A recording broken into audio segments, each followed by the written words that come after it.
요한복음 1장 1절부터 7절까지 함께 읽습니다. 태초에 말씀이 계시니라. 이 말씀이 하나님과 함께 계셨으니 이 말씀은 곧 하나님이시니라. 그가 태초에 하나님과 함께 계셨고 만물이 그로 말미암아 지은 바 되었으니 지은 것이 하나도 그가 없이는 된 것이 없느니라. 그 안에 생명이 있었으니 이 생명은 사람들의 빛이라.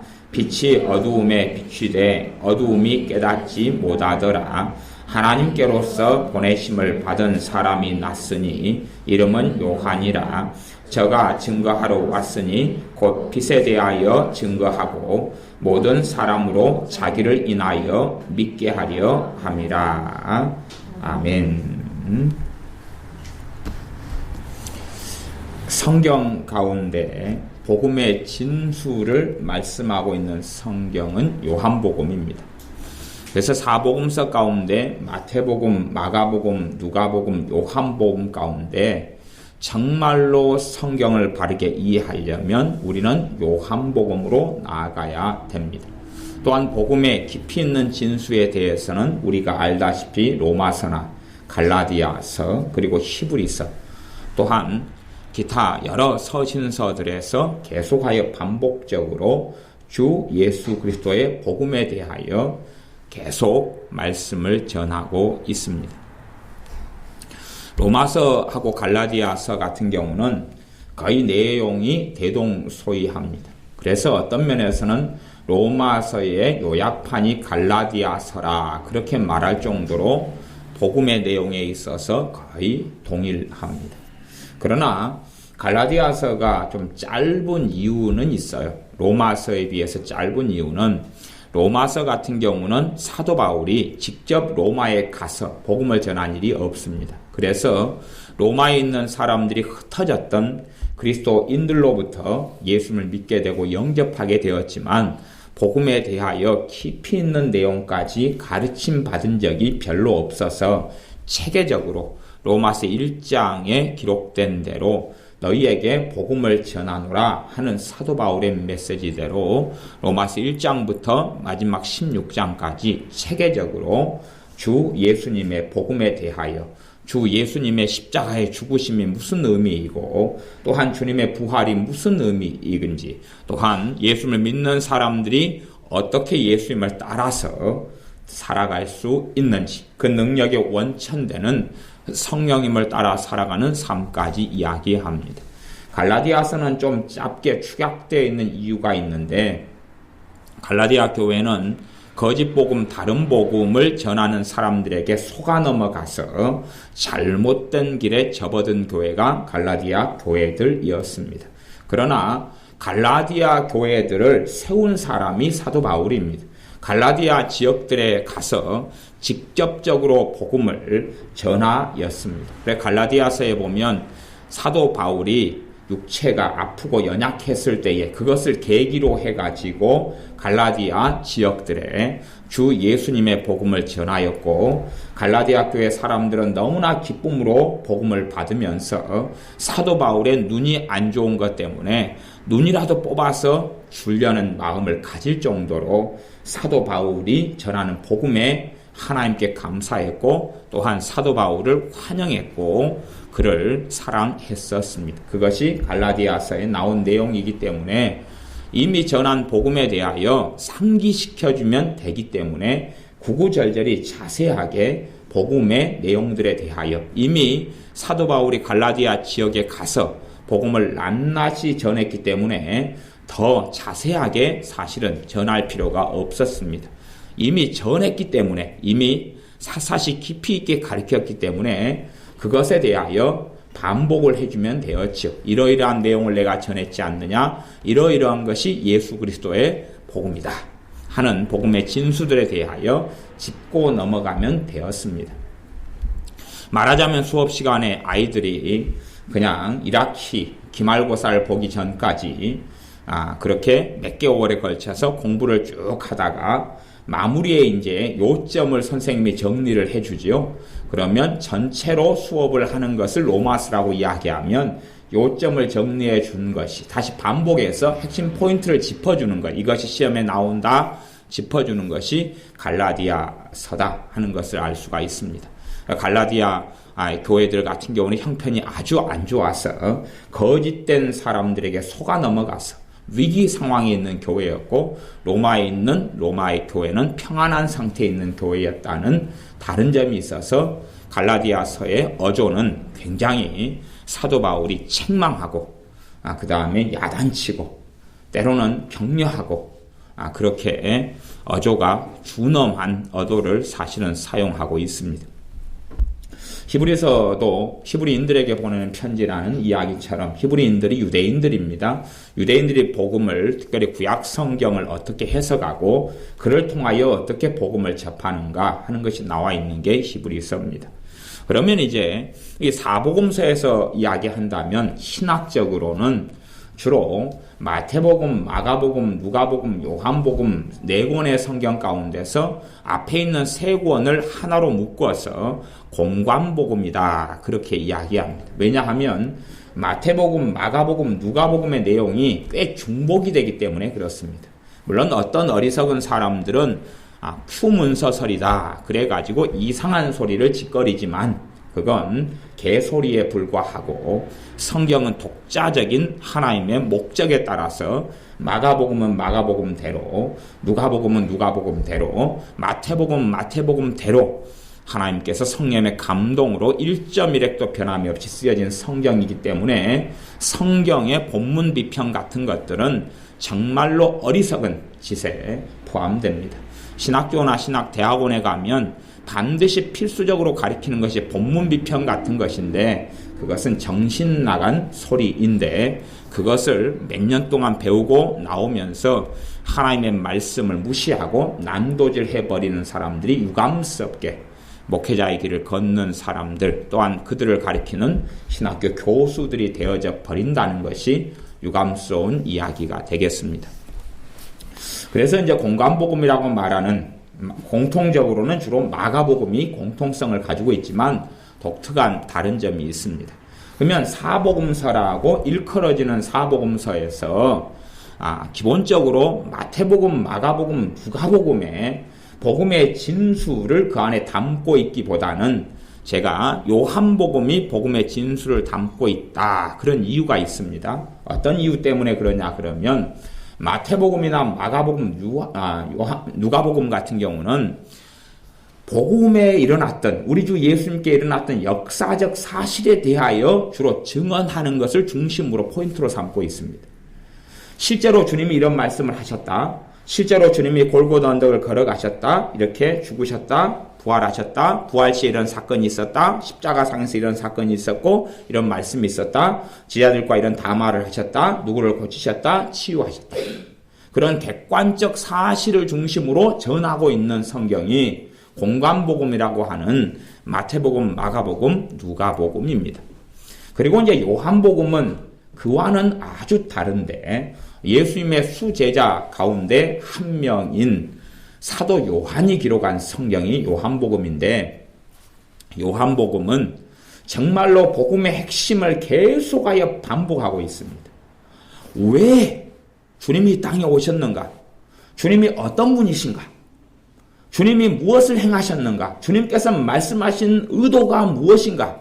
주님께서 행하신 사건의 의미가 무엇인가?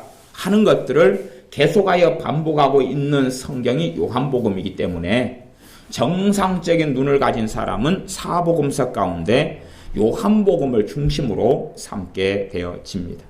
어리석은 사람들은 마태복음이나 마가복음이나 누가복음을 중심으로 삼지만, 당연히 사복음서는 다 중요한 복음을 담고 있지만, 그러나 어떻게 눈을 떠서 주 예수 그리스도의 십자가의 복음을 볼 것이냐 하는 것은 요한복음에가 있습니다.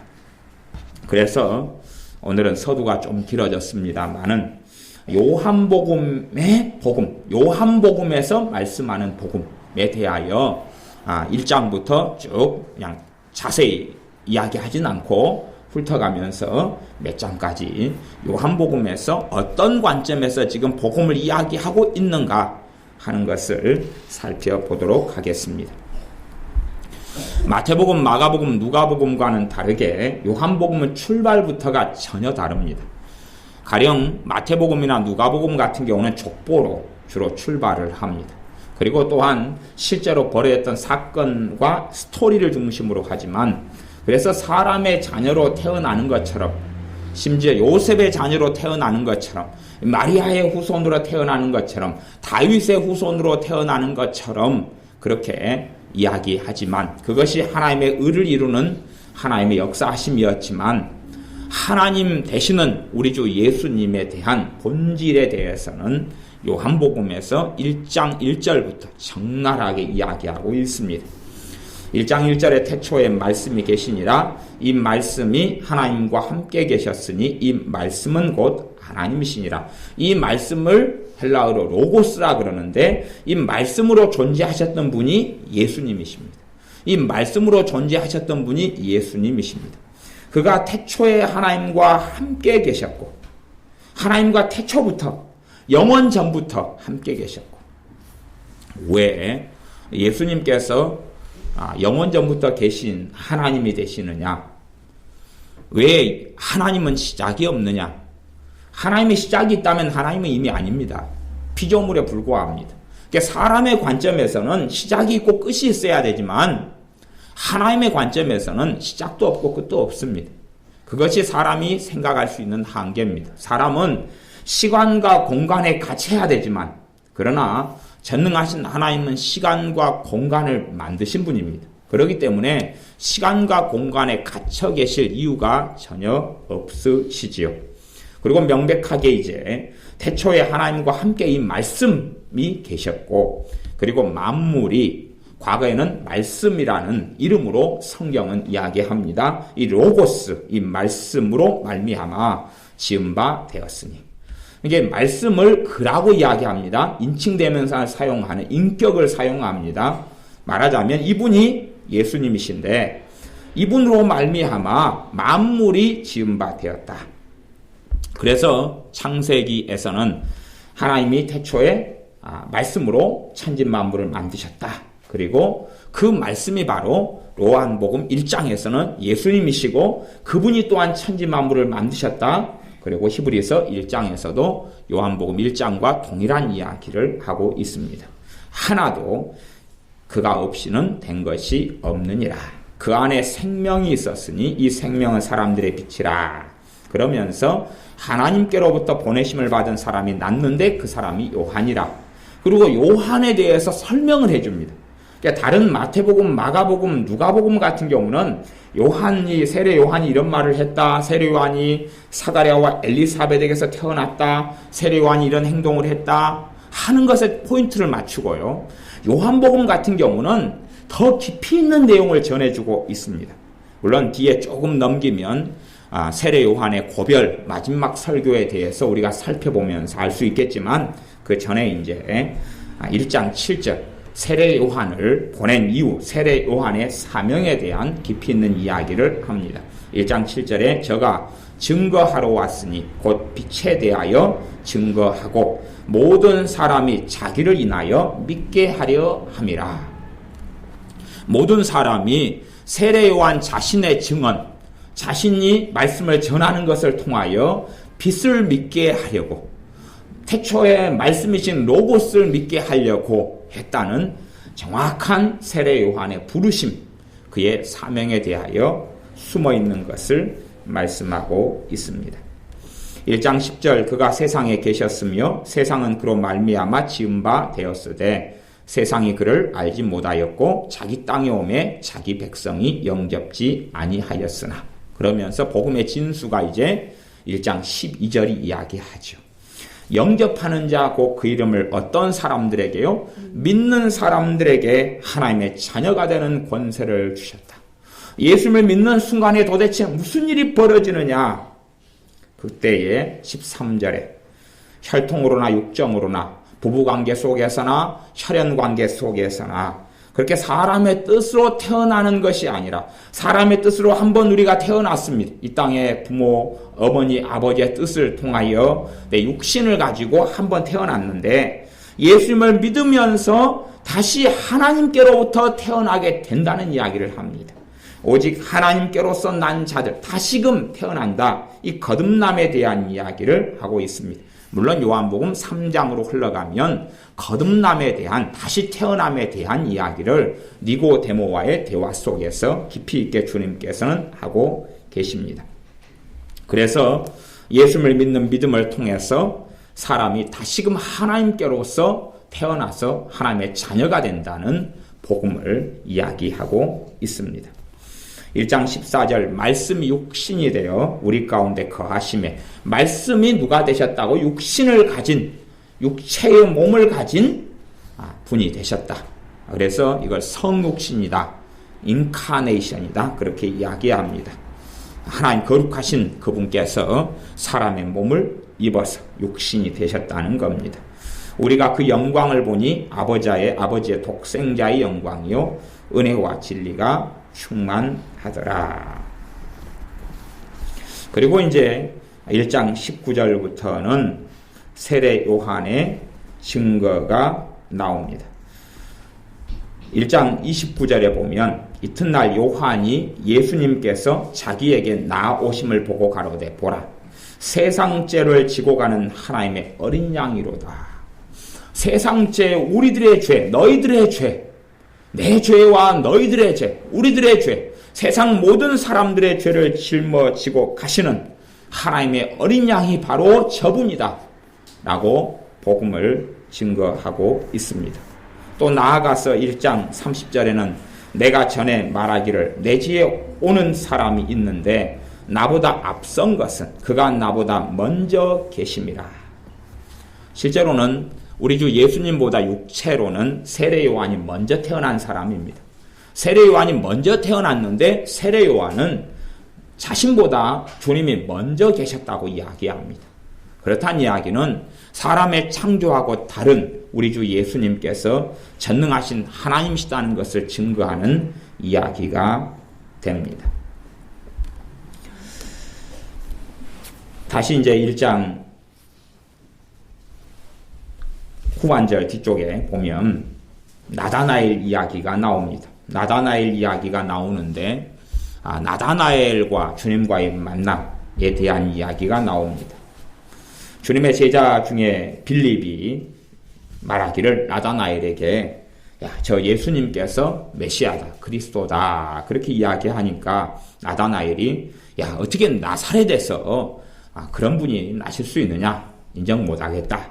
그때 주님께서 나다나엘에게 너가 무화과 나무 아래에 있을 때에 내가 보았다 말씀하시니까 나다나엘이 49절에 당신은 하나님의 아들이시요 당신은 이스라엘의 임금이로소이다 라고 엎드립니다.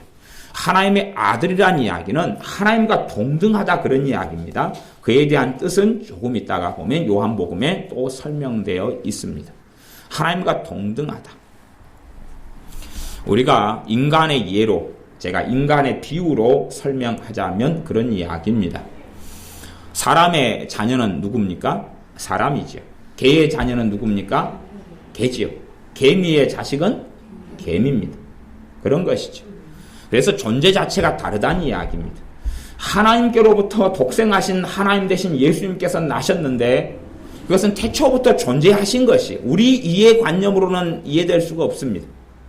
그냥 우리식으로 한다면 엄마에게는 난자와 아빠에게는 정자가 존재하고 있다가 결합을 통해서 낳은 그런 이해지만 그것하고는 훨씬 다른 이해 속에 있습니다. 물론 우리의 이성적인 사고로 비슷한 이야기까지 할 수 있을지 몰라도 정확한 이야기로 설명할 수는 없습니다. 존재 자체가 다르다는 이야기입니다. 그래서 하나님의 아들이다 하는 것은 존재 자체가 다른 것이 그래서 하나님의 아들이라는 뜻은 하나님과 동등하신 분이다 하는 것을 성경은 이야기하고 있고 이스라엘 사람들도 그렇게 유대인들도 알아먹었기 때문에 우리 주 예수님께서 하나님을 자신의 친아버지라고 말씀하실 때에 하나님을 모독한다 하면서 주님을 죽이려고 했었습니다. 2장에 보면 요한복음 2장에는 가나의 혼인잔치 이야기가 나옵니다. 가나의 혼인잔치도 우리가 이런 성경의 마태복음, 마가복음, 누가복음에 있는 기적들은 주로 주님께서 이런 일을 행하셨다, 주님께서 이러한 기적을 행하셨다, 이런 병자를 고치셨다 하는 사건과 사실을 중심으로 이야기합니다. 그러나 요한복음에서 가나의 혼인잔치를 이야기할 때는 주님께서 처음 기적을 가나에서 물로 포도주를 만드는 기적을 행하셨다 하는 이야기를 전하시려고 가나의 혼인잔치 이야기를 하신 것이 아닙니다. 가나의 혼인잔치에 대한 내용을 사도 요한은 설명하고 있는데 그것은 2장 11절입니다. 2장 11절에 보면 예수님께서 이 처음 표적을 갈릴리 가나에서 행하여 그 영광을 나타내심에 제자들이 그를 믿으니라. 지금 핵심은 뭡니까? 가나의 혼인잔치를 통하여서 주님께서 자신의 영광을 나타내셨다는 것입니다. 구약시대에도 선지자들이 많은 기적과 이적을 행했습니다. 그러나 그것을 가리켜서 선지자들이 자신의 영광을 나타냈다, 드러냈다 그런 이야기는 결코 쓸 수가 없습니다. 그것은 해당 사항이 없는 이야기이기 때문에 그렇습니다. 그러나 우리 주님께서는 자신의 영광을 가나의 혼인잔치를 통하여 드러내셨다고 이 복음의 진실과 진수를 드러내고 있습니다. 그리고 가나의 혼인잔치를 통하여서 제자들이 주님을 믿었다고 이야기합니다. 구약에 선지자 엘리사 선지자가 있다. 그러면 그런 기적을 통해서 이 사람을 믿는다. 그럴 때 그때의 믿는다는 것은 그가 선지자구나 하고 믿는 것입니다. 그러나 이때 가나의 혼인잔치를 통하여서는 예수님을 메시아로 그리스도로 자신의 왕으로 믿는다 하는 이야기입니다. 그래서 예수님을 믿는다는 믿음에 통하여 얻는 의, 믿음을 통하여 구원받는 복음의 진수를 계속하여 말씀하고 있습니다. 2장 19절 예수님께서 성전을 보신 다음에 성전에 대하여 말씀하시기를 너희가 이 성전을 헐라 내가 사흘 동안에 일으키리라. 마태복음에서 이런 사건이 나오고 나중에 예수님을 심판하고 신문할 때도 예수님을 참수하고 고발하는 사람들이 저 양반이 성전을 헐고 사흘 만에 일으키겠다 하는 말을 했다 하면서 고소했습니다. 그러나 그런 사건이 나오지만 그런 사건의 진실한 의미를 설명하고 있는 성경은 요한복음입니다. 주님께서 성전을 헐어버리면 그 헤롯 성전 40년 동안 증축했던 중건했던 헤롯 성전 어마어마하게 크고 웅장한 그것을 무너뜨리면 나는 단 3일 만에 세워버리겠다. 그 헤롯 성전이 아니라 영원한 성전을 세우겠다 말씀하셨고 그에 대한 진실한 의미는 21절에가 있습니다. 사도 요한은 그것을 증거하고 있는데 이렇게 말씀하신 것은 예수님께서 성전된 자기 육체를 가리켜 말씀하신 것이다. 자신의 육체를 가리켜 말씀하신 것이다. 자신의 몸을 가리켜서 사흘 만에 다시금 세우겠다 말씀하셨고 22절에는 죽은 자 가운데서 살아나신 후에야 제자들이 이 말씀하신 것을 기억하고 성경과 및 예수님의 하신 말씀을 믿었더라. 지금 어떤 사건을 통해서 그에 대한 진실한 의미를 드러내고 그 결과까지도 요한복음은 다 이야기하고 있어요. 다른 복음서, 공관복음서는 그런 스토리 중심이 아니라 사건, 때로는 사건의 나열, 때로는 어떤 특정한 목적에 따라서 사건을 배열하기도 하고 말씀과 교훈을 배열하기도 하는 그런 또 기적의 중심으로 치유의 중심으로 말씀이 나와 있기도 하고 그런 중심으로 돼 있어서 사건 중심, 역사적 사실 중심의 기록이라면 요한복음은 그것하고는 전혀 다른 관점에서 기록되어졌는데 복음을 그대로 적나라하게 드러내는 것입니다. 우리가 장마다 요한복음을 눈이 열려서 살펴본다면 그 사실은 크게 눈이 열릴 필요도 없습니다. 그냥 정상적으로 시력이 안 좋은 분은 안경 좀 쓰시고 글씨를 못 읽는 분은 한글 좀 배우시면 큰 문제 없이 다 아실 수가 있습니다. 요한복음 3장에는 유명한 니고데모라는 사람과의 대화가 나옵니다. 이 니고데모는 3장 1절에 보면 바리새인인데, 유대인의 관원이고 바리새인인데, 이 사람은 꽤 똑똑하고 유능하고 하나님의 말씀에 해박했던 사람입니다. 바리새인들은 성경에 해박한 사람들이 아주 성경 박사들입니다. 그런데 이제 이 바리새인인 니고데모가 주님께 왔습니다. 사실은 그가 주님께 묻고자 하는 것은 있죠.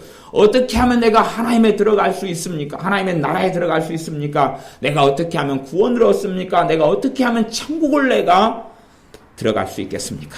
라고 묻는 것입니다. 내가 어떻게 하면 영생을 얻을 수 있겠습니까?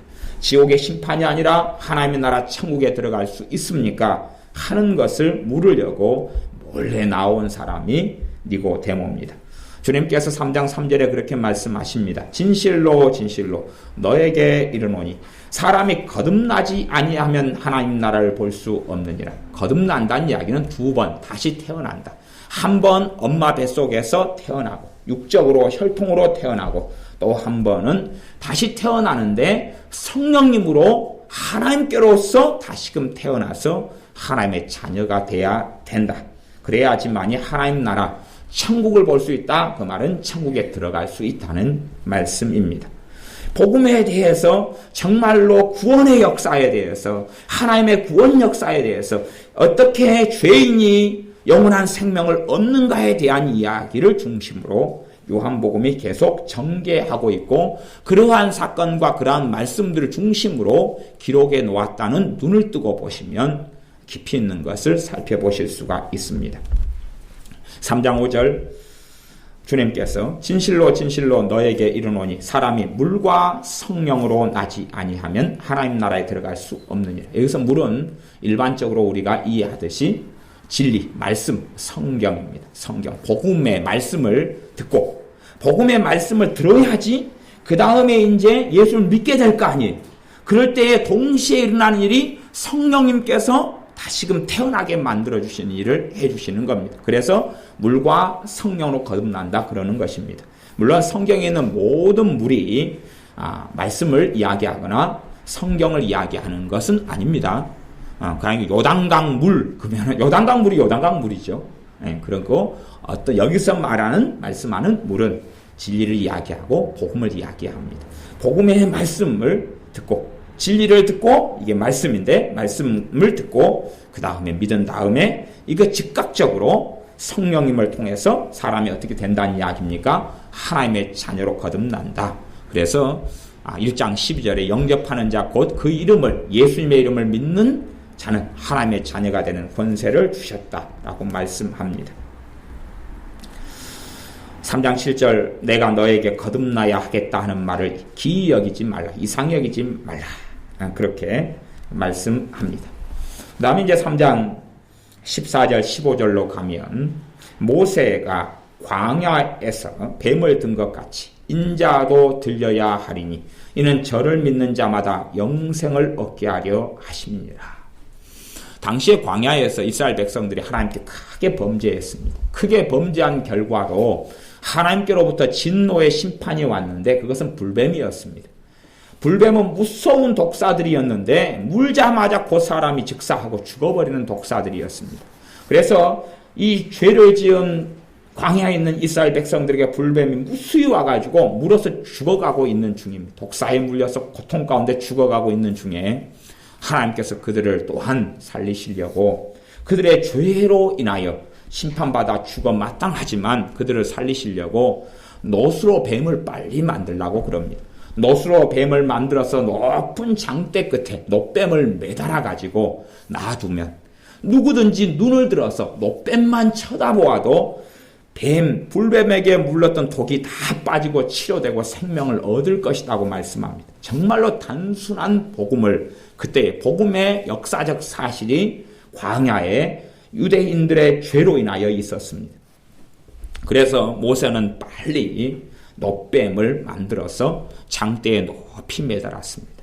그래서 놋뱀을 본 사람마다 1초 뒤에 죽을 터인데 1초 전에 놋뱀을 보고 독이 다 빠지고 살아나고 5초 뒤에 죽을 터인데 5분 뒤에 죽을 터인데 숨을 한 번만 더 쉬면 죽을 터인데 너무 고개를 빨리 한 번 더 수기 전에 봐가지고 살아나는 일이 있었습니다. 그것처럼 그 사건을 예로 듭니다. 모세가 광야에서 뱀을 든 것처럼 인자도 그렇게 들리게 되는데 어디에서요? 십자가에 매달리셔서 들리게 되는데 과거의 노뱀 사건처럼 그 십자가에 달리신 예수님을 믿는 사람마다 영생을 얻게 된다 라고 선언하고 있습니다. 3장 16절은 하나님이 세상을 이처럼 사랑하사 독생자를 주셨으니 이는 저를 믿는 자마다 멸망치 않고 영생을 얻게 하려 하심이니라. 하나님이 세상을 이처럼 사랑하사 누구를 주셨다는 이야기입니까? 독생자를 주셨다. 그렇게 진리는 증언하고 있습니다. 주님께서 이렇게 말씀하고 계시는 것이 예수님을 믿는 사람마다 하나님께 주신 독생자를 믿는 사람마다 멸망치 않고 영생을 얻게 하려 하심이니라. 무엇을 통해서 영생을 얻습니까? 믿음을 통해서, 예수님을 믿는 믿음을 통해서 영생을 얻습니다. 과거의 불뱀, 자신들의 죄로 인하여 하나님의 진노와 심판을 통하여 불뱀에게 물렸던 사람들이 그 죄 속에서 무엇을 볼 때 살아났던 것처럼요, 장대에 달린 노뱀을 보고 살아났던 사건처럼 우리가 억만가지 죄 속에서 주님을 바라보는 사람들이 생명을 얻게 되고 살아나게 되어집니다. 3장 18절 저를 믿는 자는 심판을 받지 아니하는 것이요. 누구를 믿는 자가 심판을 받지 않습니까? 예수님을 믿는 자가 내 죄로 인하여 믿는 그 사람 죄, 그 사람의 허물, 무수히 많은 허물로 인하여 심판을 받지 않는다는 이야기입니다. 이 복음이 우리 안에 깊이 있게 뿌리를 내려야 됩니다. 그렇지 않으면 사복음서 가운데 마태복음, 마가복음, 누가복음에 공간복음에 있는 무수히 많은 말씀들을 또한 신율법으로 만들어버릴 수가 있습니다. 신율법으로 만들어버려서 우리가 다른 율법주의에 들어가 버릴 수가 있습니다. 우리가 어디에 뿌리를 내려야 하냐 하면 주 예수님의 복음의 뿌리를 내려야 됩니다. 그래서 어리석은 사람들은 어떤 사람은 그렇게 하죠. 산상수훈만 읽어라. 무서운 이야기죠. 정말로요. 바른 진리는요. 누구에게 향하게 하냐 그러면 예수님께 향하게 합니다. 산상수훈만 중요시 여긴다 그럼 누구에게 향하게 않게 하는 거예요? 예수님께 향하게 하지 않게 하는 것입니다. 산상수훈은 원수를 사랑해라, 용서해라, 기도해라, 또한 구제해라, 겉옷을 달라 하면 속옷도 줘라, 그런 오른쪽 눈이 범죄하거든 뽑아버려라, 아니면 마음의 음욕을 품으면 간음하는 것이다, 형제에 대하여 작은 욕설이라도 하면 지옥불에 들어간다, 그런 말씀들로 이루어져 있습니다. 그러면 그런 말씀에 주목하면 결국은 자신의 행위에 주목하게 될 수밖에 없습니다. 바른 진리는 어디에 도달하냐 그러면 예수님께 도달합니다. 그리고 주님께 감사하고 찬양하고 경배하고 그분을 노래할 수밖에 없어집니다. 왜냐하면 억만가지 죄 속에서 구원받을 수 있는 유일한 이유와 근거는 예수님 때문이기 때문에 그렇습니다. 그래서 3장 18절에 저를 믿는 자는 심판을 받지 아니하는 것이요 믿지 아니하는 자는 하나님의 독생자의 이름을 믿지 아니하면 뭘 안 믿었다는 이야기입니까? 이름을 안 믿었다고. 하나님의 독생자의 이름, 그 이름 예수라 하는, 예수님이라 하는 그 이름을 믿지 아니하였으므로 벌써 심판을 받은 것이니라.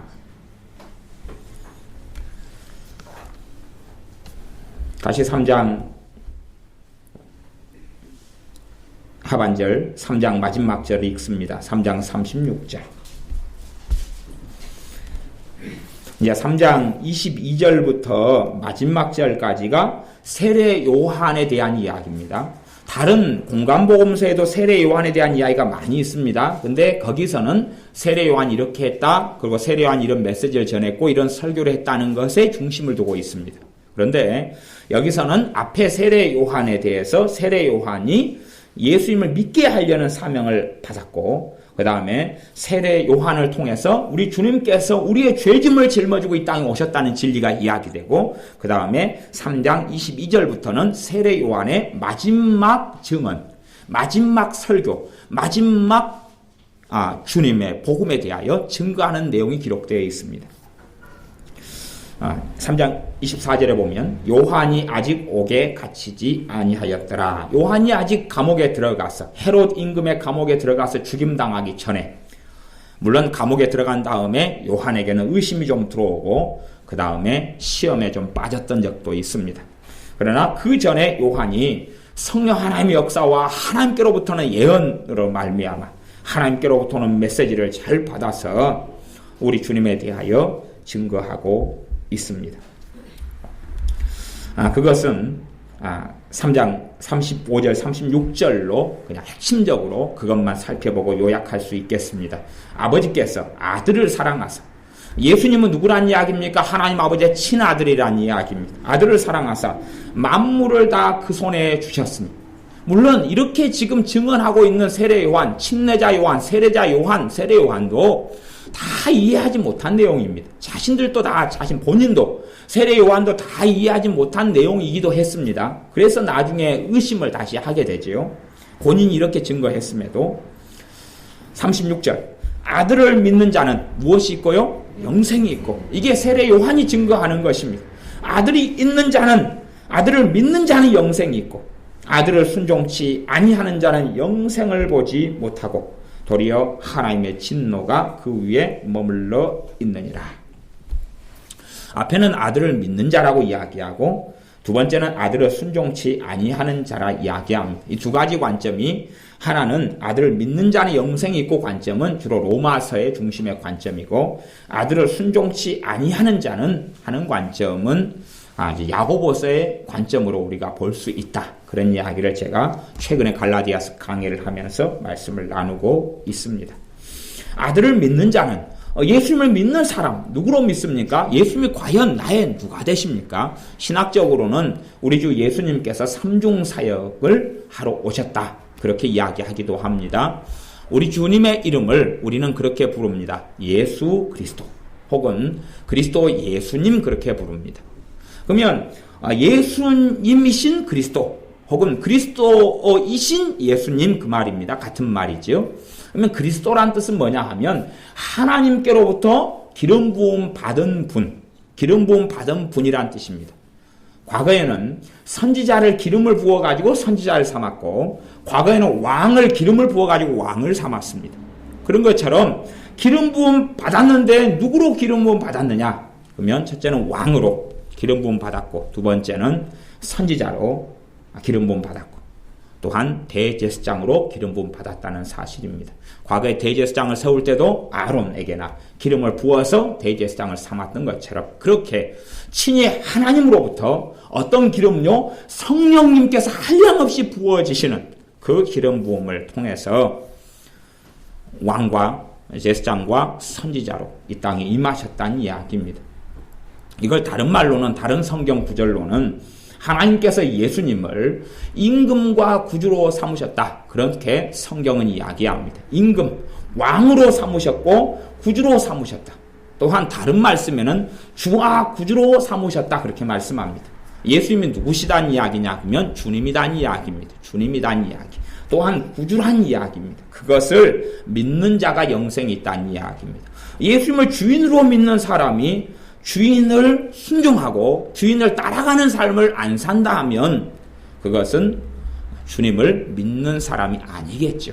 사실은 그렇게 되고 말게 됩니다. 그러므로 아들을 믿는 자는 영생이 있고, 그 다음 구절이 아들을 순종치 아니하는 자는 영생을 보지 못하고, 그렇게 또한 나와 있는 이유이기도 합니다. 이제 4장에는 예수님과 사마리아 여인이 만난 사건이 나옵니다. 사마리아 여인은 6번째 남자하고 살고 있던, 과거로 이야기하면 너무 수치스러워서 동네 여자들과 함께 동네 아줌마들에게 손가락질 당하고 살아갔던 여자여서 결국 아무 사람도 통해가지 않는 시간에 은밀히 나와서 우물가에서 물을 길었던 그러한 수치와 인생의 비참함과 참담함을 쓰고 있는 그런 불쌍한 여자입니다. 도시 문화 속에, 아파트 문화 속에서라면 손가락질 당하지 않고 살아갈 수 있겠지만 과거의 시대에는 다 뻔히 옆집에 있는 숟가락 개수까지 다 아는 시대이기 때문에 결코 이 여자의 과거를 숨길 수가 없었습니다. 이 여자가 이 중동 지역에서 한낮에는 너무 더워서 다 집 안에 들어가 있는 시간에 이 땡볕에 아무도 나오지 않는 시간에 우물에 물을 길러 나옵니다. 그 여자에게 주님께서 만나셔서 만나주시는 이야기가 나옵니다. 주님과 대화를 한참 하면서 그 여자가 자신의 인생의 비참함, 슬픔, 절망, 죄악으로 얼룩진 그것 때문에 이 여자는 이야기하기를 사실 이 여자의 심령 속에 있었던 이야기를 하는 것이 25절입니다.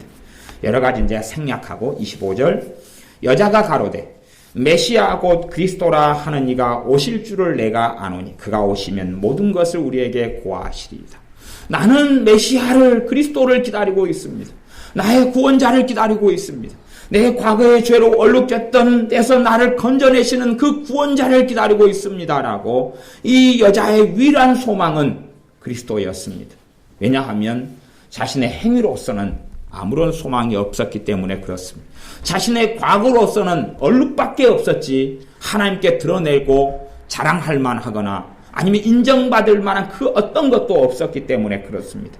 이 여자의 유일한 소망은 메시아를 그리스도를 기다리는 것이었습니다. 주님께서 말씀하십니다. 이 여자에게 대하여 진실을 드러내십니다. 사실은 유대인들에게도 드러내지 않으셨던 한참 공생의 세월 동안에 은밀히 제자들에게 내가 그리스도인 것을 숨겨라 그렇게 말씀하시는 주님께서 이 여자에게 드러내시기를 26절에 예수님께서 이르시되 너에게 말하는 내가 그로라. 내가 그리스도라. 너가 기다리는 내가 그리스도라. 그렇게 말씀합니다. 그리고 여자는 그리스도이신 주님을 만납니다. 그리고 주님을 믿게 됩니다. 그리고 이제 39절에 보면 이 여자가 이 집 저 집 수치를 다 뒤집어 쓰고 살다가 수치를 벗고 과거에 매이지 아니하고 과거의 허물과 자신의 죄에 매이지 아니하고 기쁨 속에서 우리 주님을 그리스도라고 집집마다 다니면서 알리게 되어집니다. 그 속에서 39절에 보면 여자의 말이 그가 나의 행한 모든 것을 내게 말하였다 증거하므로 그 동네 중에 많은 사마리아인이 예수님을 믿은지라. 무엇으로 믿었습니까? 그리스도로 믿었다는 이야기. 하나님께서 보내시는 그리스도, 임금과 구주가 되시는 주님과 구주가 되시는 그리스도로 믿었다라는 것입니다. 42절도 이 사마리아 여인과 만났고 사마리아에 왔던 주님께서 이 땅에 오셨던 진실한 이유를 커튼 뒤에 숨겨 있는 것을 밝히 드러내는 그러한 말씀이기도 합니다. 42절에 보면 그 여자에게 말하되 이제 우리가 믿는 것은 너 말을 인함이 아니니 이는 우리가 친히 듣고 그가 참으로 세상의 구주신 줄 알미니라. 세상의 구주신 줄 알미니라. 이 사마리아 사람들, 천대받는 이 사람들, 혈통이 섞어버리는 난잡한 혈통을 가진 사람들, 혼혈족인 이 사람들, 멸시받았던 이 사람들이 이 여인의 전도를 통해서 우리 주님을 영접하고 주님과 함께 좀 지내면서 그러면서 주님의 말씀을 통하여 이 세상의 구주신 줄, 나의 구주신 줄, 우리의 구주이신 것을 이제 우리가 알고 믿는다라고 고백합니다. 그 다음에 43절부터는 신하가 자신의 아들을 고쳐달라고 주님께 나오는 이야기가 나옵니다. 신하의 아들이 고침받는 이야기가 나옵니다. 마태복음이나 마가복음이나 누가복음도 이런 치유의 장면, 누가 고쳐지는 장면, 병들어가지고 주님께 나오는 장면에 대한 이야기는 사실은 많이 있습니다. 많이 있는데 대부분 마태복음, 마가복음, 누가복음에서는 그 사건에 대한 이면의 이야기를 하기보다는 그냥 그 사건을 객관적으로, 사실적으로 이야기하는 데서 주로 그칩니다. 그런데 이 신하의 아들을 고치는 사건은 그것을 넘어서는 복음을 다시금 증거하고 있습니다. 50절에 보면 예수님께서 이 신하에게 예수님께서 가라사대 가라 너 아들이 살았다 하신데 그 사람이 예수님이 하신 말씀을 믿고 가더니 이까지는 이제 마태복음, 마가복음, 누가복음에서 있는 일반적으로 병이 치유받는 스토리하고 비슷합니다.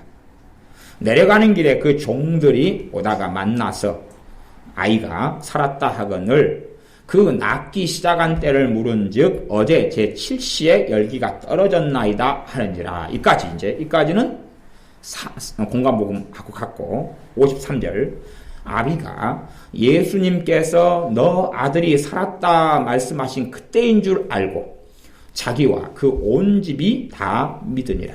그 앞에는 아이가 치료된다, 아이가 지금 고쳐졌다는 말씀을 믿은 것이 그것 때문에 아이가 고침을 받은 것입니다.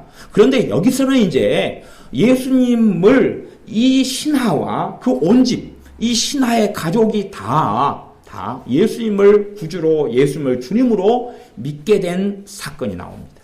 사실은 이것이 복음의 진수예요. 이것이. 마태복음, 마가복음, 누가복음은 이까지는 별로 거의 다루지를 않아요. 다루지를 않고 이 요한복음에서는 핵심은 그것이에요. 예수님을 믿게 됐다는 사실이에요. 사마리아 사람들이 예수님을 구주로 만나게 됐다는 사실이에요. 이 신하가 자신의 아들의 치유 사건을 통해서 단지 표적과 기적으로 멈춰버리는 것이 아니라 예수님을 구주로, 예수님을 주님으로 만났다는 사실입니다. 5장에는 베데스다 목가의 병자의 이야기가 나옵니다. 베데스다 연못가에 38년 된 병자가 있었는데 이 병자가 누워 있었는데 주님께서 안식일에 그 병자를 만나셔서 너가 낫고자 하느냐 그러시면서 일어나 내 자리를 들고 걸어가라 그랬습니다. 이 베데스다 연못가의 병자는 안식일에 자리를 들고 걸어가다가 주님에 대하여 예수라고 하는 그이가 나를 고쳤다 하는 이야기를 사실은 하게 됩니다. 그런데 예수님을 그들이 핍박했는데 주님께서 이제 여기서 이제 베데스다 연못가에 38년 된 병자를 고치신 사건을 통하여 진리를 이야기하시는 겁니다. 복음의 진리를. 그것이 17절과 18절에 나와 있습니다. 예수님께서 예수님을 핍박을 해요. 안식일에 병을 고쳤다는 사실을 가지고 핍박하는 저희에게 이르시되 내 아버지께서 이제까지 일하시니 나도 일한다. 내 아버지께서 지금 일하시니 이제 나도 일한다. 이야기합니다. 말하자면 내가 안식일의 주인이다 말씀하시는 겁니다. 18절 그 말을 듣고 유대인들이 이를 인하여 더욱 예수님을 죽이고자 하니 이는 안식일만 범할 뿐 아니라 하나님을 자신의 친아버지라 하여 자기를 하나님과 동등으로 삼으심이로라. 예수님께서 자신의 아버지, 내 아버지가 지금 일하시니까 나도 일하고 있다 말씀하시니 유대인들이 바르게 이해했습니다. 아버지 하나님과 예수님이 동격으로 지금 말씀하시는구나 하는 것을 이해를 했다. 그 말입니다. 그것 때문에 예수님을 더욱더 죽이려고 했다. 그렇게 성경은 이야기하고 있습니다. 그렇게 인간이신 예수님이 아니라 사실은 메시아이시고 그리스도이신 예수님을 계속 밝히고 있는 성경이 이 요한복음입니다. 요한복음을 믿는 믿음을, 예수님을 믿는 믿음을 자꾸만 이야기하면서 믿음을 통하여 구원받는 것, 그리고 구원받은 그 사람이 어떻게 믿음의 여정을 걸어가는 것까지 나와 있는 성경이 요한복음입니다. 이제 요한복음 5장 19절부터는 아들에게 주시는 권한, 권세에 대하여 주님께서 자신에 대하여 증거를 하십니다. 다른 복음서에는 별로 이것을 찾을 수가 없어요. 있어도 조금 드물게 있다가 약하게 있다가 딱 덮어버리는 부분이 많습니다. 그러나 요한복음은 주님께서 직접적으로 명백하게 이야기를 하십니다. 19절부터 몇 절까지 그러십니까? 마지막 47절까지. 여러분이 성경을 잘 모르시면 저같이 비싼 성경을 좀 사시면 좋겠습니다. 비싼 성경은 예수님이 하신 말씀은 빨간색으로 기록되어 있습니다. 싼 성경은 모든 것이 검정색이고 비싼 성경은 예수님이 하신 말씀만 빨간색으로 해줍니다. 더 비싼 것은 파란색으로까지 해주는 성경도 있습니다. 제 성경은 16,400원짜리입니다. 자, 19절에 보면 19절에 이제 마지막 뒤에 아버지께서 행하시는 그것을 아들도 그와 같이 행하느니라 자신에 대해서 증거하시면서 21절 아버지께서 죽은 자들을 일으켜 살리심같이 아들도 자기의 원하는 자들을 살리느니라. 24절 내가 진실로 진실로 너희에게 이르노니 내 말을 듣고 또 나 보내신 이를 뭐 하는 자는요? 믿는 자는 영생을 얻었고 심판에 이르지 아니하나니 사망에서 생명으로 옮겼느니라. 유감스럽게요, 이 요한복음에 적혀져 있는 복음의 진술을 초대교회는 이해하지 못했습니다. 초대교회는 사도들 얼마, 장로님들 얼마가 이해했고, 대부분의 초대교회에 있는 예루살렘 교회에 있는 유대인들은 율법주의로 빠져버렸어요. 율법주의로 빠져버려가지고 복음을 전하는 사도 바울에 대해서 이빨을 득득득 갈고 있었다고 성경이 사도행전 21장에 보면 그렇게 증거되어 있습니다. 또한 이들이 율법주의에 빠져버려가지고 예수님도 믿지만, 말하자면 그런 거지요. 내가 100점을 채워야지 구원받는다 그러면 예수님을 믿는 것을 통해서 50점을 채우고, 이게 이런 식의 행위 구원론이 많아요. 예수를 믿는 걸 통하여 50점 채우고 나머지 이제 50점만 채우면 구원받는 거예요. 50점은 내가 율법을 행하고 순종함으로 구원받고, 그런 행위 구원론에 빠져버렸어요. 아니면 예수님 믿는 것은 10점, 나머지 90점은 내가 어떻게 행동하고 순종하고 이웃 사랑하고 봉사하고 구제하고 헌신하고 사명을 감당하고 기도 생활하고, 그것을 통하여 나머지 점수를 채워가지고 점수 합쳐가지고 100점이 나오게 해야 구원받는다 하는 그러한 율법주의 속에 예루살렘 교회의 전반적인 사람들은 들어가 버렸어요. 그래서 갈라디아서에 보면 베드로 사도가 사도 바울에게 공개적으로 책망받는 이야기가 나옵니다. 왜냐하면 사도 베드로가 이방인 믿는 사람들과 함께 식사하고 살다가, 율법에 따르면 이방인은 부정하기 때문에 같이 밥 먹으면 안 돼요, 유대인들은. 그런데 꺼리낌이 없이 밥 먹고 식사하다가 예루살렘에서부터 그 당시에 믿는 사람들이 야고보라는 야고보 감독이 보낸 사람들이 왔어요. 보낸 사람들이 오니까 그 사람들이 무서워요. 왜? 그 사람들은 율법주의자들이거든요. 이방인과 함께 밥 먹는 걸 보면 가만두지 않고 고소하고 고발하고 달려들 사람들이거든요. 그래서 베드로 사도가 무서워가 도망가 버리거든요. 밥 안 먹는 척, 이방인과 어울리지 않는 척, 그렇게 도망가 버립니다. 그 도망가니까 또 함께 이방인과 함께 식사하던 사람들도 사도가 도망가니까 자기들도 도망가야 되죠. 그래서 걸음한 날 살려라 그러고 도망가 버립니다. 그러니까 이제 사도 바울과 함께 복음을 전했던 사도 바나바가 있어요. 바나바 사도도 일어나서 또 도망가 버립니다. 그래서 어떻게 사도 베드로여, 당신이 어떻게 이렇게 살아가느냐? 아무리 사람이 무섭다 해서 복음의 진리를 따라서 왜 행하고 살지 않느냐? 왜 그렇게 위선자로 살아가느냐? 사람이 무서워서 그러면 안 된다고 이야기하고 복음의 진리를 따라 살지 않는 너를 책망한다 라고 이야기합니다. 그런 것처럼 예루살렘에 있는 교회나 이 교회 속에, 초대교회 속에 유대인들이 많이 들어왔는데, 유대인들은 율법주의 속에 심취한, 사도행전 21장에 보면 예수를 믿지만 율법에 열심히 있는 사람 수만 명이 사도 바울 오면 가만두지 않겠다고 이빨을 갈고 있었다라고 기록되어 있습니다. 그것처럼 율법주의 속에 심취했다는 이야기는 이 요한복음에서 이야기하는 복음을 이해하지 못했다는 이야기입니다. 지금도 날과 달을 심하게 지키면서 나팔절을 기다리고 6월절, 조금 이따 6월절, 이제 6월절, 이스라엘 달력으로는 6월절입니다. 6월절을 막 상기시키고 기다리고, 또 어떤 어리석은 사람들은 내가 금식을 했더니 대속죄일에 나팔절의 응답이 대단히 많았다는 헛소리를 짓거리는 사람들도 있습니다. 왜냐하면 그들은 새로운 신율법주의 속에 빠졌다는 증명이 될 수밖에 없는 것입니다. 그래서 24절, 내 말을 듣고 또 나 보내신 이를 믿는 자는 영생을 얻었고 심판에 이르지 아니하나니 사망에서 생명으로 옮겼느니라. 구원은 순간적으로 일어납니다. 구원의 역사는 단 순간적으로 일어납니다. 순간적으로 일어나고 구원받아 하나님의 자녀가 되어서 믿음의 여정을 걸어가는 것입니다. 25절 나중에 부활의 사건을 말씀하십니다. 진실로 진실로 너희에게 이르노니 죽은 자들이 하나님의 아들의 음성을 들을 때가 오나니 곧 이때라 듣는 자는 살아나리라. 아버지께서 자기 속에 생명이 있음 같이 아들에게도 생명을 주어 그 속에 있게 하셨고 말씀합니다. 이제 39절, 5장 39절, 5장 38절 읽습니다. 그 말씀이 너희 속에 거하지 아니하니 이는 그의 보내신 자를 믿지 아니함이니라. 하나님의 말씀이 너희 속에 없다.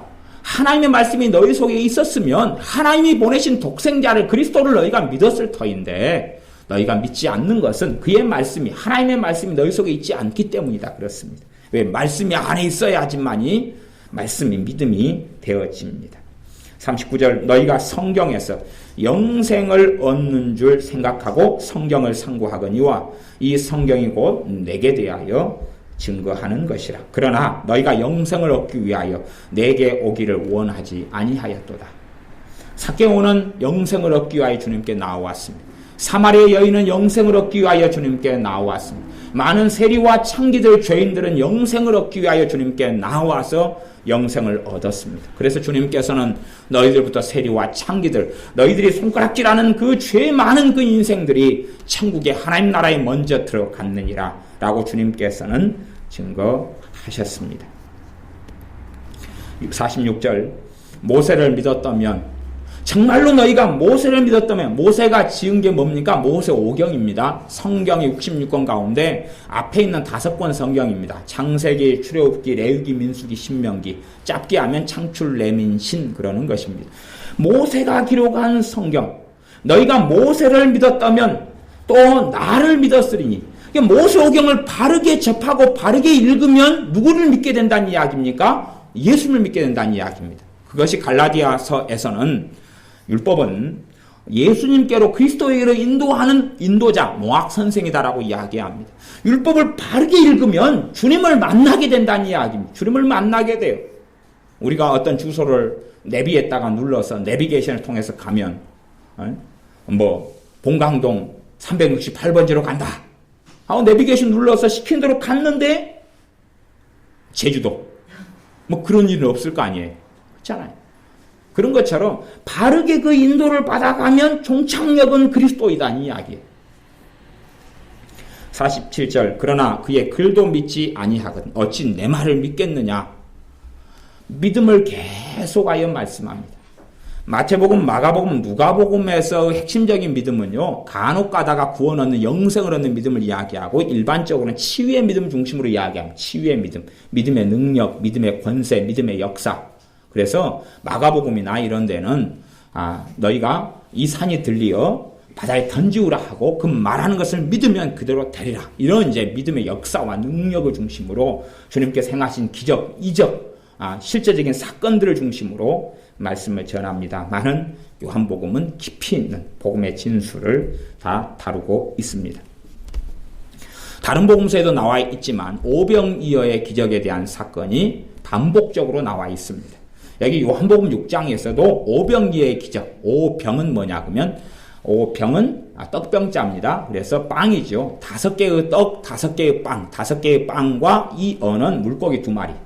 5개의 빵과 물고기 2마리로 5,000명, 성인 남자만 5,000명을 먹인 기적에 대한 이야기입니다. 그 기적이 나타난 다음에 이제 일어났던 일에 대한 것. 단지 그 기적으로 끝나버린 것이 일반적으로 이러한 기적을 주님께서 오병이의 기적을 행했다, 그다음 7병이의 기적을 행했다라고 맞춰지는 게 공간복음이라면 요한복음 같은 경우는 그 정도로 맞추질 않습니다. 그렇게 하려고 이 오병이의 기적에 대한 이야기를 꺼내는 게 아닙니다. 그래서 6장에 보면 오병이어의 기적 다음에 25절, 26절에 사람들이 예수님을 막 찾습니다.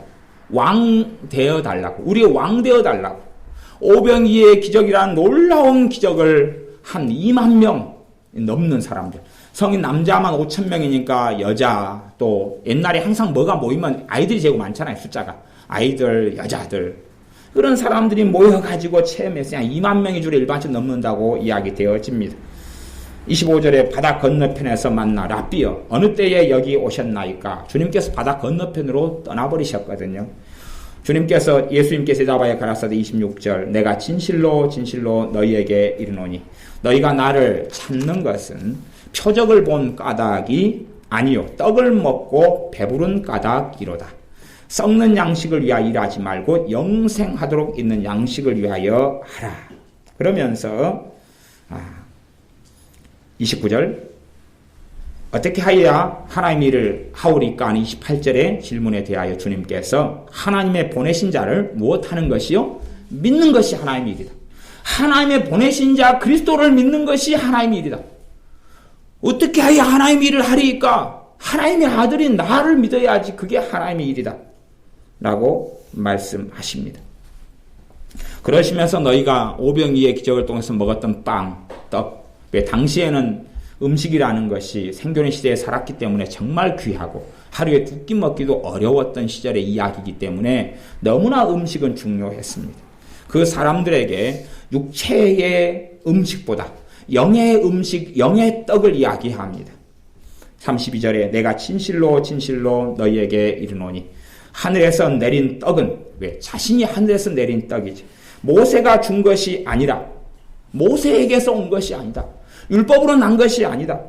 오직 내 아버지가 하늘에서 내린 참떡을 너희에게 주시나니 하나님의 떡은 하늘에서 내려 세상에게 생명을 주는 것이니라. 그 떡을 먹어야 된다. 세상에 우리에게 생명을 주는, 세상 사람들에게 생명을 주는 그 하나님의 떡을 먹어야 된다고 이야기합니다. 그러시면서 51절에 계속 이어서 말씀하시죠. 중간중간에 이제 또 말씀하시면서 그래가지고 51절에 나는 하늘로서 내려온 산떡이다. 산떡은 뭐예요? 생명의 떡이다 그 말입니다. 살아있는 떡이다 그 말입니다. 지금 너희가 하나님의 떡을 먹어야 된다. 그래야지 너희가 영생을 얻는다고 이야기합니다. 35절로 다시 돌아가면 내가 곧 생명의 떡이니, 그렇죠? 내가 곧 생명의 떡이니 내게 오는 자는 결코 줄이지 아니할 터이요 나를 믿는 자는 영원히 목마르지 아니하리라. 주님이 생명의 떡이기 때문에 누구에게 와야 된다는 이야기입니까? 주 예수님께 오는 자는 결코 줄이지 않고 나를 믿는 자는 영원히 목마르지 아니하리라. 사람을 차별하지 않겠다는 이야기입니다. 억만 가지 죄를 지은 사람이든 천만 가지 죄를 지은 사람이든 어떤 사람이라도 차별하지 않고 주님께 오는 사람을, 생명의 떡인 주님께 오는 사람을 쫓아내지 아니하고 줄이지 않게 하고 목마르지 않게 하겠다는 것입니다. 결국은 어디에서 이루어지는 것입니까? 이 땅에서 부분적으로 이루어지는 사건은 성령님의 강림을 통해서, 성령의 역사를 통해서, 내 배에서 생수의 강이 흘러나리라를 통해서 부분적으로 이루어졌다가 완벽하게 이루어지는 곳은 새하늘과 새 땅이 도래한 이후에 천국에서 삶에서 이루어지는 것입니다. 37절 아버지께서 내게 주시는 자는 다 내게로 올 것이요 내게 오는 자는 내가 결코 내어 쫓지 아니하리라. 40절 내 아버지의 뜻은 아들을 보고 믿는 자마다 영생을 얻는 이것이니 마지막 날에 내가 이를 다시 살리리라. 마지막 날에 아들을 보고 믿는 사람마다 영생을 얻는다. 그리고 이제 영혼은 천국에 들어가 있다가 대기하고 있어요. 새하늘과 새 땅 이후에 완성된 천국에서 살 날을 기대하면서 마지막 날에 주님께서 재림하신 이후에 부활의 사건이 있죠. 이때에 내가 이를 다시 살리리라. 어떤 부활로요? 영생의 부활로, 육체를 가진 영생의 부활로 다시금 살리신다는 것입니다. 47절 진실로 진실로 너희에게 이르노니 어떤 자는 영생을 가졌나니 믿는 자는 영생을 가졌나니 내가 곧 생명의 떡이로다. 그러니까 사람들에게 사실은 요한복음을 별로 읽게 하지를 않아요. 요한복음을 읽게 하지 않으니까 눈이 점점점 가리워져 버려요. 심지어 어떤 사람들은 그렇게 이야기한다 그래요. 어떤 목회자들은 성경에서 모세오경이 제일 중요하다 이렇게 이야기한다 그래요. 결국은 그들이 걸어가는 길은 주님께 가는 길이 아니에요. 주님께 가는 길이 아니에요. 예수님께 가는 길이 아니에요. 그건 잘못된 길입니다. 어리석고 미혹에 빠진 것입니다. 결론이 누구에게 가야 됩니까? 예수님께 가야 됩니다. 도착하는 점이 예수님께 돼야 됩니다. 자신의 행위에 기도생활 중요해요. 기도생활 더 많이 해야 깨어 있습니다. 그러면 도착점이 잘못된 것이죠. 방향이 잘못돼 버린 것이죠. 아니면은 휴거를 사모하고 기다립니다. 휴거가 너무나 중요합니다. 그것도 예수님에게서 탈락하고 떨어진 것입니다. 떨어진 것이요.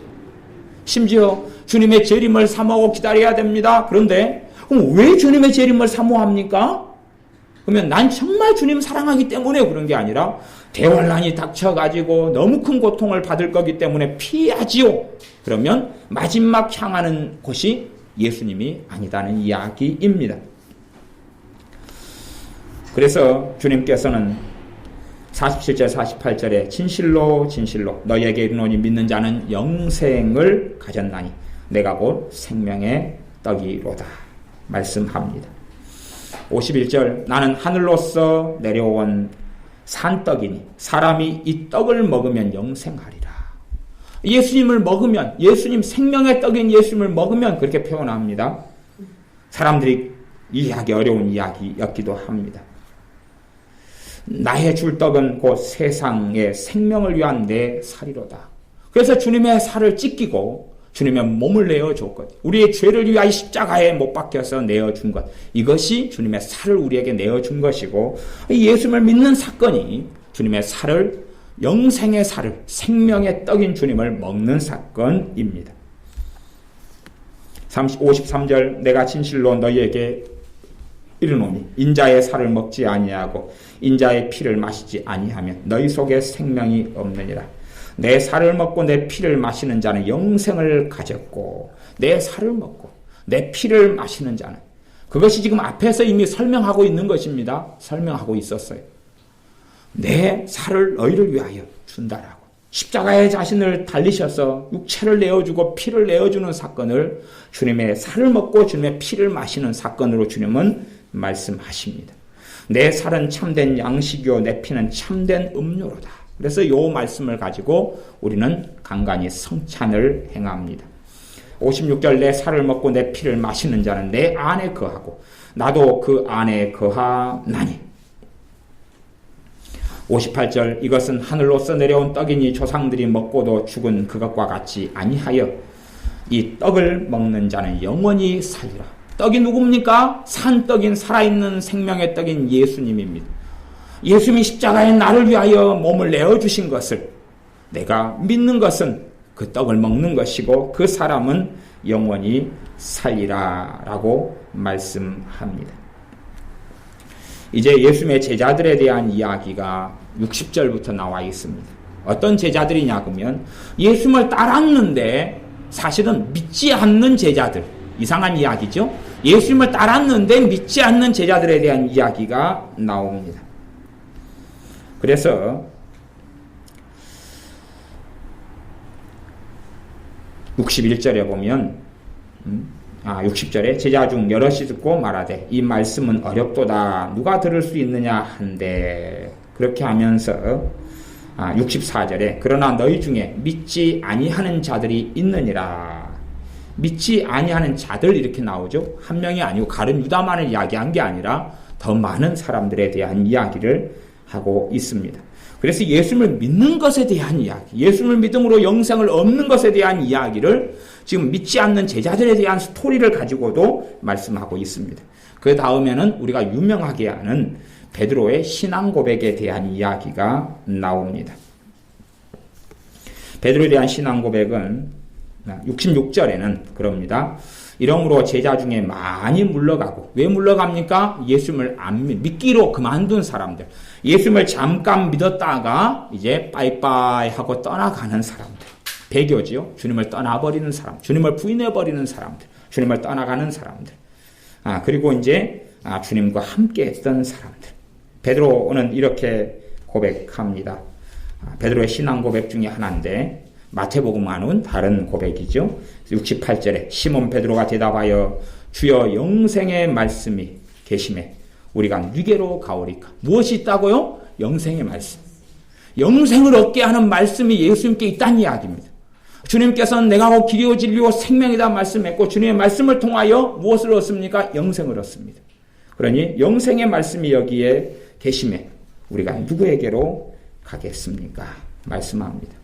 그 다음에 이제 7장 정도까지만 좀 살펴보고 말씀을 마무리할까 합니다. 7장도 앞에 뿐만 좀 살펴봐야 되겠네요. 원체 길어서. 7장에는 이제 믿지 아니하는 예수님의 형제들 이야기가 나옵니다. 예수님의 형제들이라는 이야기는 주님은 마리아의 몸을 통해서 났지요. 근데 마리아의 피나 마리아의 어떤 세포나 형질이 전혀 영향을 받지 않았습니다. 지금은 과학이 발달해가지고 대리모가 있다는 것이, 대리모가 가능한 것이. 그래서 중국 같은 경우는 대리모 알바를 대학생들이 많이 한다 그래요. 학비 때문에 대리모 알바를. 정자와 난자를 결합시켜가지고, 대리모 안에 착상을 시켜주는 거예요. 자궁 안에. 착상을 시켜주면 임신해가지고 자식을 낳지요. 그러니까 단지 대리모인 엄마는 그냥 영양을 공급하고 산소를 공급하는 그런 통로가 되는 것입니다. 혈통적으로는 정자와 난자인 엄마 아빠는 따로 있는 거죠. 대리모라 그럽니다. 그런 대리모도 가능해졌습니다. 그런데 이제 예수님의 형제들이라고 하는 사람들은 실제적으로 요셉과 마리아의 결혼 생활을 통해 난 사람들입니다.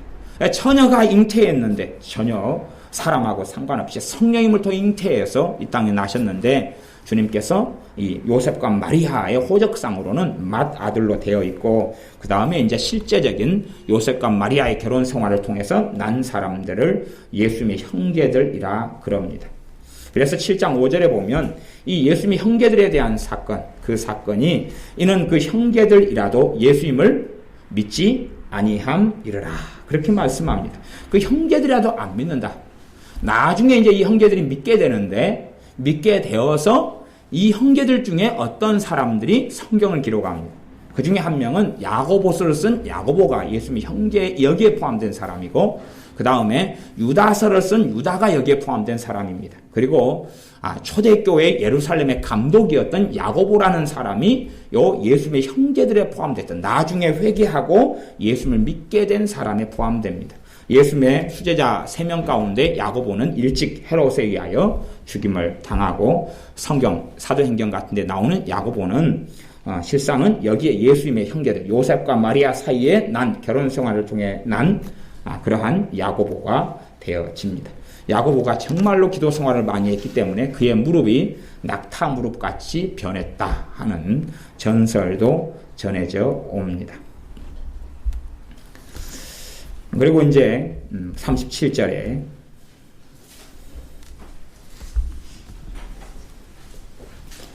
아, 28절, 29절에 보겠습니다. 28절, 29절에 보면 그 25절부터가 사람들이, 예루살렘 사람들이 그럽니다. 아, 이 사람이, 이 예수님이란 이 사람이 어디에서 왔느냐? 정체가 뭔가? 그럴 때에 주님께서 28절에 예수님께서 성전에서 가르치시며 외쳐 가라사대 너희가 나를 알고 내가 어디서 온 것도 알거니와 내가 나사렛 출신이고 나사렛에서 왔고 목수 출신인 것 너희가 생각하기에 부모가 요셉과 마리아인 것도 너희가 이제 들어서 알 것이다. 그런 이야기입니다. 내가 스스로 온 것이 아니로다. 나를 보내신 이는 참되시니 너희는 그를 알지 못하나 나는 아노니 이는 내가 그에게서 났고 그가 나를 보내셨습니다. 그에게서 났다 그러는 것이 영원 전부터 하나님 안에 독생하신 하나님이신 로고스 말씀이 하나님으로부터 나왔다는 이야기입니다. 그렇기 때문에 자신이 하나님의 아들이고 자신이 그리스도인 것을 밝혀버리신 이야기입니다. 복음의 진수이고 복음의 핵심이 되어집니다. 37절은 명절 끝날 곧 큰 날에 예수님께서 서서 외쳐가라사 누구든지 목마르거든 내게로 와서 마시라. 나를 믿는 자는 성경의 이름과 같이 그 배에서 생수의 강이 흘러나리라. 이는 해설되어 있는데 39절에 그를 믿는 자의 받을 성령님을 가리켜 말씀하신 것이라. 예수님께서 아직 영광을 받지 아니하신 거로 성령님이 아직 저희에게 계시지 아니하시더라. 예수를 믿는 사람들에게 누가 부음받으십니까? 성령 하나님이 부음받으십니다. 예수를 믿는 사람들에게 성령님은 충만으로 역사하시고 성령 세례로 역사하시는 것입니다. 예수를 믿는 사람들이 실제로 경험하는 게 그 배에서 생수의 강이 흘러나는 것입니다. 어떤 사람들은 이 배를 사람의 실제적인 배라고 이야기하지만 사실은 이 배는 보통적으로 사람의 마음, 심령, 사람의 영혼 가장 깊숙한 곳 그렇게 표현되기도 합니다. 그런 마음 속에서부터 생수의 강이 흘러나는 것.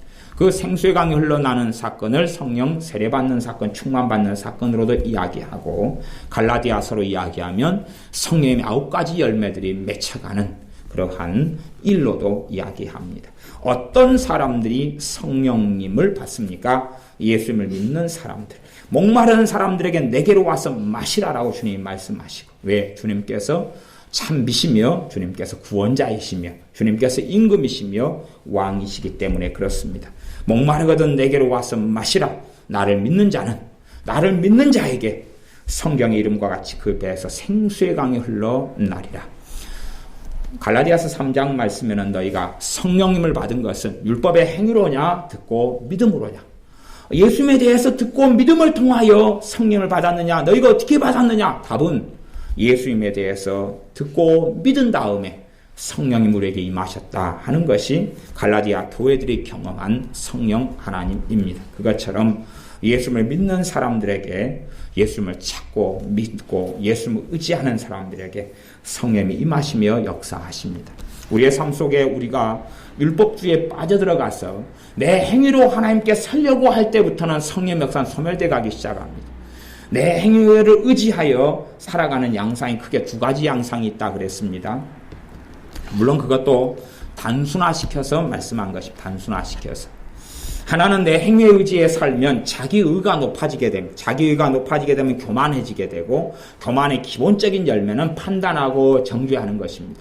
왜 저 사람은 저거밖에 안 돼? 저 사람은 저거밖에 안 돼? 왜 저런 못나니야? 하는 교만해지고 판단하고 정죄하는 그런 삶. 나는 거룩하고 나는 깨끗해 하는 그런 사람들. 그런 부류의 한 부류. 또 한 부류는 행위에 빠져 있는데 자신의 행위로서는 거룩하고 깨끗한 것이 별로 없어요. 그렇기 때문에 과거를 생각하고 현재를 생각해 볼 때에 내 적은 기도 생활, 내 허물, 내 죄, 내 실패, 내 절망, 내 어리석음을 볼 때에 정죄감이 일어나고 죄책감이 일어나고 참소가 일어나고 모멸감이 일어나고 수치심이 일어납니다. 뭐 어디에 들어갔기 때문에 그러냐 그러면 행위 율법 뭐라 그러죠? 율법주의자. 항상 썼던 말인데 갑자기 생각이 안 나네. 율법주의 속에 빠져버렸기 때문에 그런 것이. 율법주의 속에 빠져버리면 이 양극단의 현상이 나타납니다. 그러나 내가 우리 주 예수님의 피 묻은 십자가의 복음에 빠지면 내 죄가 씻겨지고 자유케 되는 것을 계속하여 체험하게 되어지고, 우리 안에는 주님에 대한 감사가 차고 찬양이 차고 성령님께서 계속 역사하셔서 죄를 벗어나가는 삶을 도와주심, 죄를 깨닫게 하시고 우리를 코치하시고 인도하시고 진리 가운데 인도하셔서 진리의 능력을 체험하게 하시고, 그리고 주님을 따르는 여정을 내 짐은 쉽고 가벼움이라 하는 말씀대로 주님을 닮아가고 따라가는 삶이 쉬워져 갑니다. 내가 주님을 의지하면 의지할수록 성령의 역사가 강해지고 임하시기 때문에 더러운 귀신의 역사는 물러갈 수밖에 없고 약해질 수밖에 없고 떠나갈 수밖에 없습니다.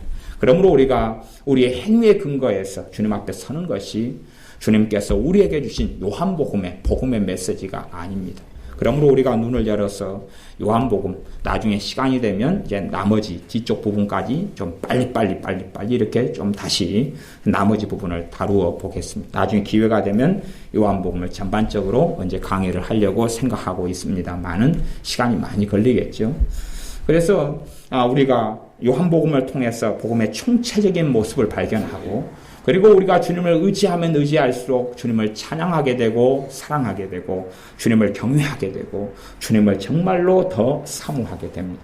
주님을 어떤 이들은 많이 사모하는데 사실은 주님을 사모하는 이유가 자신이 지옥 같기 때문에, 자신의 인생과 삶이 너무 비참하고 괴롭기 때문에, 이 땅을 빨리 떠나고 싶기 때문에, 아니면 미래에 대한 두려움 때문에 주님을 사모하는 것은 그건 가짜입니다. 그건 가짜예요. 정말로 주님께서 나를 위해 자신의 생명을 주셨기 때문에, 그리고 그의 영을 통하여 나와 함께 하시며 진리의 길로 나를 인도하시며 나를 뜨겁게 사랑하시기 때문에 내가 그 사랑에 반응하고 내 억만가지 죄를 짊어지고 깨끗게 하시고 자신의 피로 나를 씻어 주셨기 때문에 내가 주님의 사랑을 입어서 그 사랑에 반응하여 주님을 사모하고 사랑하는 것, 그것이 정상적으로 예수님을 사모하는 삶이 되어집니다. 그러한 삶 속에서 살아가면서 주님을 더 사랑하고 의지하여 더 놀랍게 임하시는 성령님의 기름 부으심과 역사를 통하여 더 정결한 삶, 거룩한 삶, 주님을 닮아가는 삶을 이루시기를 바랍니다. 기도하겠습니다. 아버지 하나님, 우리가 요한복음을 통해서 나와 있는 요한복음의 복음을 살펴보았습니다. 요한복음에서 말씀하시는 복음의 진리를 우리가 바르게 깨닫고 알아서 성경 전체를 바르게 볼 수 있도록 은혜를 주시옵소서. 모세가 증거하셨던 분이 주 예수 그리스도이신데 우리도 동일하게 모세 오경을 본다 할지라도 거기에서 주님을 발견하지 못한다면 우리의 눈이 어리석어진 것이오매 우리가 요한복음을 통해서 복음의 눈을 떠서 주님을 사랑하고 경배하며 찬양하며 생명이 떡 되신 주님을 먹고 주님의 살과 피를 마시며 주님의 죽으심 속에 들어가고 주님의 부활 속에 참여하여 주님의 생명의 능력이 성령님을 통하여 우리의 몸과 인생과 삶과 마음에 나타나 주님과 함께 진리의 길을 걸어가며 주님을 따르는 좁은 길을 걷는 우리의 믿음의 여정이 되게 하여 주시옵소서. 예수님의 이름으로 기도하옵나이다. 아멘. 같이 말씀을 붙잡고 하나님께 기도하겠습니다.